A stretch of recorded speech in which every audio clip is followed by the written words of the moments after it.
नमस्कार, मी प्रिया. आपण पाहताय न्यूज 24 सह्याद्री. आताच्या घडीची मोठी बातमी समोर येते.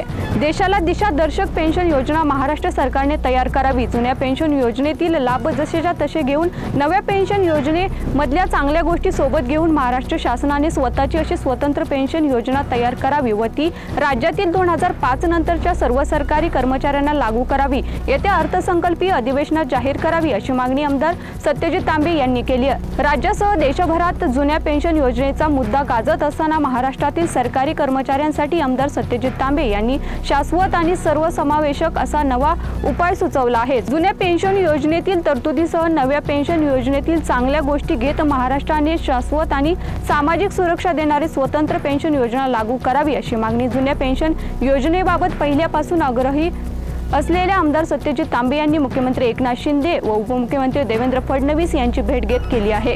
पाहुयात काय म्हणालेत आमदार सत्यजित तांबे. माननीय मुख्यमंत्री एकनाथजी शिंदे साहेब आणि माननीय उपमुख्यमंत्री देवेंद्रजी फडणवीस साहेब यांची भेट घेतली.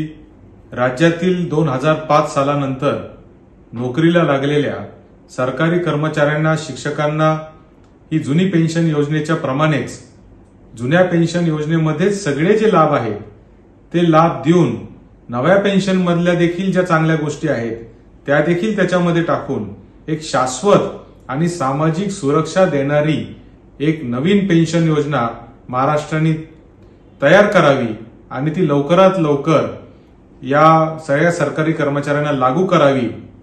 जे आश्वासन मागच्या अधिवेशनामध्ये विद्यमान सरकारने दिलं होतं की अर्थसंकल्पीय अधिवेशनामध्ये ते ही नवीन पेन्शन योजना लागू करतील, असंच माझं काल त्यांच्याशी भेट झाली. त्यांना मी विनंती केली की या येत्या अर्थसंकल्पीय अधिवेशनामध्ये ही जुन्या पेन्शनच्या सगळे लाभ जसेच्या तसे देऊन नव्या पेन्शन मधल्या चांगल्या गोष्टी त्याच्यामध्ये अधिकच्या देऊन एक महाराष्ट्राचं एक दिशादर्शक असं पेन्शन स्कीम आपण तयार करावी, जेणेकरून देशाला दिशा देण्याचं काम या नव्या पेन्शन योजनेमधून होऊ शकतं. अशी एक पेन्शन योजना महाराष्ट्र शासनाने आणावी आणि ती याच अर्थसंकल्पाच्या अधिवेशनामध्ये जाहीर करावी अशी विनंती मी काल माननीय मुख्यमंत्री व उपमुख्यमंत्र्यांना केलेली आहे.